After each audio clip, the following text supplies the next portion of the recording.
আসসালামু আলাইকুম। প্রিয় দিনী ভাই ও বোনেরা, আজকে এক অসম্ভব দোয়া কবুলের গল্প আপনাদের সাথে শেয়ার করব। যে গল্পটি এক বোনের ২ বছরের ভালোবাসার সমাপ্তি হতে যাচ্ছিল। কিন্তু আল্লাহ চাইলে কি না পারে। আল্লাহ চাইলে সব কিছুই পারে। দুরূদ ইব্রাহিমের বরকত ও তাহাজ্জুদ নামাজের শক্তিকে তার ভালোবাসাকে বিয়েতে পরিণত করে দিল। বোনটি বলেছে, হতাশা জীবনের এক অন্ধকার অধ্যায়, কিন্তু এটি কখনোই চূড়ান্ত বা স্থায়ী নয়। আল্লাহর উপর দৃঢ় ভরসা রাখুন, কেননা প্রতিটি সংকটের পরেই আসে সুসংবাদ। নিজের প্রতি এই আত্মবিশ্বাসটা রাখুন যে সময়ের সাথে সাথে সবকিছু ঠিক হয়ে যাবে ইনশাল্লাহ। কখনো কি নিজের বাবা মায়ের জন্য নিজেকে কপাল পোড়া মনে হয়েছে কারো? জানি না, তবে নিজেকে ভীষণভাবে অভাগা মনে হয় তাদের আচরণের জন্য।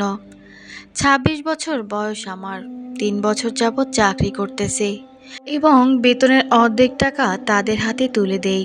তারা কখনো আমার বিয়ে নিয়ে ভাবে না।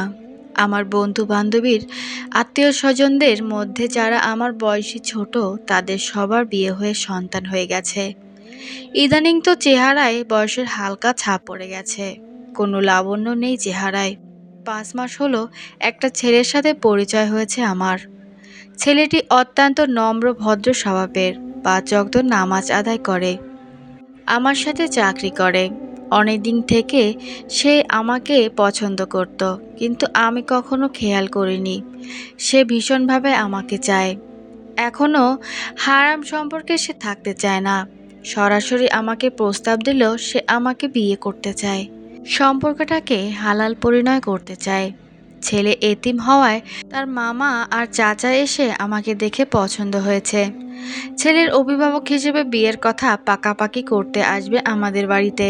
তারা বিয়েতে ২০ জন আসতে চেয়েছে, কিন্তু আমার ভাগ্য কি আর এত ভালো যে সব কিছু এত সহজভাবে এগিয়ে যাওয়া সত্ত্বেও ভালো কিছু হবে? আমার বাবা মা চায় না বিয়ের ব্যাপারে তাদের সাথে কথা বলতে। তারা এটাও চায় না যে তারা বাসায় আসুক, কারণ তারা আসলে অনেক খরচ হয়ে যাবে। এবং আমার বাবা মা সরাসরি জানিয়ে দিয়েছে তারা বিয়ের জন্য মানুষ খাওয়াতে পারবে না। ৪ জনের বেশি মানুষ ছাড়া তারা খাওয়াতে পারবে না। তারা এই নিয়ে অনেক কথা কাটাকাটি হয়েছে আমার সাথে। তখন আমাকে আমার বাবা মা বলে, প্রেম করে বিয়ে করতে পারবা আর এতটুকু বলতে পারবা না? তোমার বিয়ের দায়িত্ব আমরা নিতে পারবো না। বিয়ে করতে চাইলে নিজে চলে যাও। বড় বোনের মাধ্যমে একই কথা জানান দিল আমাকে। তারা আমাকে বিয়ে দিবে না, এবং যদি বিয়ে করতে চাই তাহলে বের হয়ে যেতে হবে। যা করার তাদের বাড়ি থেকে বের হয়ে যেয়ে করতে হবে। তারা আমার বিয়ের দায়িত্ব নিতে পারবে না। বিয়ে করতে চাইলে নিজে চলে যাও, এবং বিয়ে করতে চাইলে বের হয়ে যাও। তারা আমার সাথে সম্পর্কও রাখবে না। আমি সব কিছু সহ্য করতে না পেরে, কোনো কারণ ছাড়া না পেয়ে ছেলেকে সব কিছু বুঝিয়ে বললাম, এবং সেও আমার কথায় রাজি হয়েছে যে বেশি কেউ আসবে না, তবে তারা ১০-১২ জনের মতো আসবে। এটাও তারা মেনে নিতে পারছে না। তারা আমাকে অনেকভাবে খারাপ কথা গালিগালাজ করেছে এবং বলেছে বের হয়ে যেতে। এমন না আমাদের অভাবের সংসার, ২ জায়গায় ২টা বাড়ি করেছে। আমার বাবা ৪টা ফ্যামিলি থেকে ভাড়ার টাকা আসে। আমার বাবা ভালো বেতনে চাকরি করে, কিন্তু সে টাকা খরচ করবে না আমার পেছনে। এই কয়েক মাস বিয়ে নিয়ে স্বপ্ন দেখেছি, সুন্দর করে বউ সাজবো, হাত ভর্তি মেহেদি লাগাবো। এখন এগুলো শুধুই স্বপ্ন। এখন যদি কারো বিয়ে দেখি তাহলে ভাবি এদের ভাগ্যটা কত ভালো।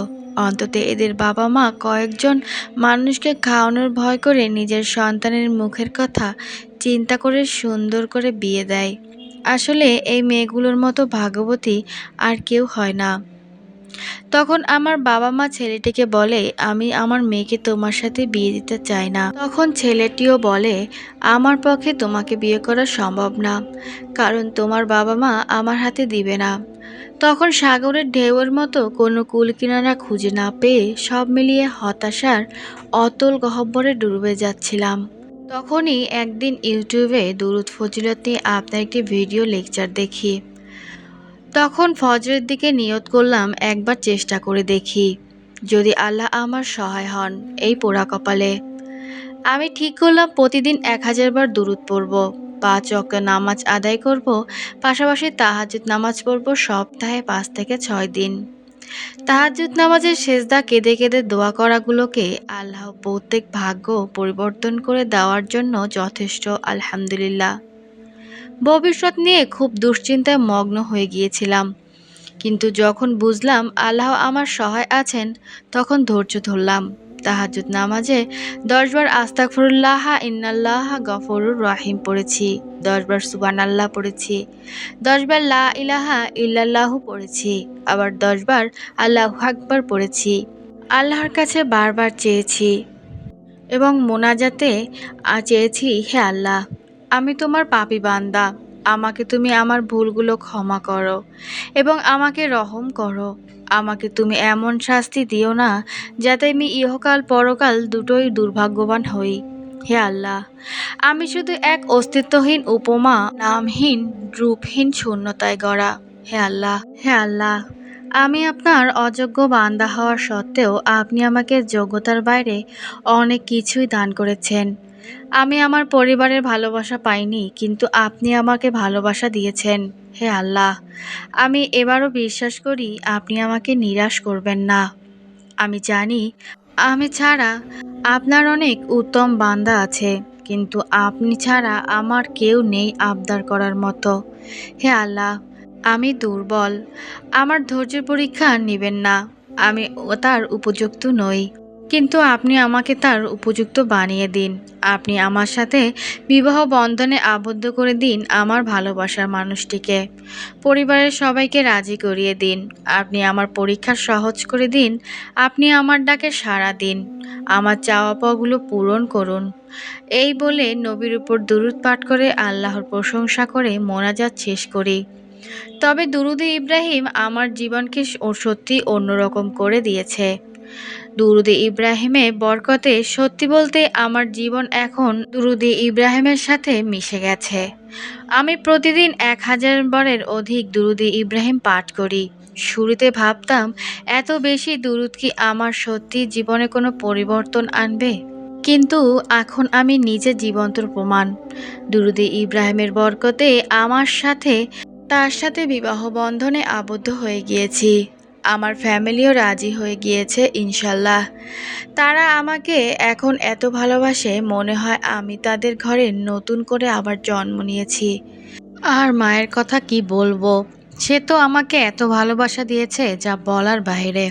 আমি চোখের পানি আর ধরে রাখতে না পেরে মাকে জড়িয়ে ধরে বলি, মা, তুমি আমাকে আর ভুল বুঝো না, আমাকে একটু ভালোবাসো। আমি তোমার ভালোবাসার কাঙাল। সত্যি আল্লাহ চাইলে কি না পারে, আল্লাহ চাইলে সব কিছুই পারে। আল্লাহ তো মহান মেহেরবান। এখন আমাদের বিয়ে হয়ে গেছে ফ্যামিলি থেকেই দিয়েছে আলহামদুলিল্লাহ। আমার ২ বছরের ভালোবাসা বিয়েতে পরিণত হয়েছে আলহামদুলিল্লাহ। দুরূদে ইব্রাহিমের বরকতে আমার আল্লাহ তাআলা আমার জীবনকে এমনভাবে সাজিয়ে দিয়েছেন যা আমি কল্পনাও করিনি। আলহামদুলিল্লাহ, আজ আমার কোনো কিছুর অভাব নেই। যা প্রয়োজন আল্লাহ তাআলা সবই দিয়েছেন। কত দুঃসময় আর সমস্যার মধ্যে ছিলাম, পরিবারের অবহেলার মেয়ে ছিলাম, কিন্তু এখন মনে হয় যেন আল্লাহ যেন সব নিজের হাতে ঠিক করে দিয়েছেন আমার সমস্যাগুলো দূর করে দিয়েছেন। কত বিপদ আপদ এসেছে আমার জীবনে, কিন্তু দুরূদের বরকতে আল্লাহ সব সময় আমাকে রক্ষা করেছেন, সাহায্য করেছেন, এত ভালোবাসা দিয়েছেন। এই অনুভূতি ভাষায় প্রকাশ করা সম্ভব নয়। আল্লাহর রহমতের কথা মনে হলো শুধু ২ চোখ থেকে পানি আসে। আর আমার রব কত মহান, কত মেহেরবান। আমি প্রতিদিন ১,০০০ বারের মতো দুরূদ ইব্রাহিম পাঠ করতাম। প্রথমে কষ্ট হতো, তারপরে ভাবতাম সবকিছু ঠিক হয়ে যাবে ইনশাল্লাহ। তারপর ধীরে ধীরে পড়তে লাগলাম, বুঝলাম এর মিষ্টতা কতটুকু। আল্লাহ তাআলা আপনার জীবন বদলে দিবেন দুরূদ ইব্রাহিমের মাধ্যমে। একবার চেষ্টা করে দেখুন, নিশ্চয়ই ফল পাবেন ইনশাল্লাহ। মানুষ যতই ত্যাগ করুক, আল্লাহর মায়া কখনো ত্যাগ করে না। তার কাছে ফিরে গেলেই তিনি বলেন, আমি তো তোমার অপেক্ষায় ছিলাম। আল্লাহর সাথে আমার সমস্ত কথোপকথন আমি কখনো লজ্জাবোধ করিনি, কোনো বাধা পাইনি। আল্লাহর সাথে কথোপকথনে প্রার্থনার সময় ছিল একান্তই আমার নিজের জন্য। একান্ত সময়ে আমি লজ্জা ছাড়া কেঁদেছি শিশুর মতো এবং আমার অভাবের কথা বলেছি।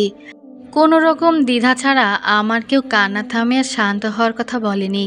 তবু আমি শান্ত হয়েছি ও অনুভব করেছি নিজের ভেতর দারুণ শীতলতা।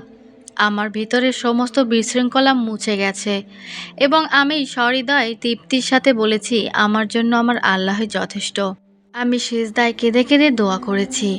রাসূল সাল্লাল্লাহু আলাইহি সাল্লাম বলেছেন, দোয়া ছাড়া আর কিছুই তকদির পরিবর্তন করতে পারে না।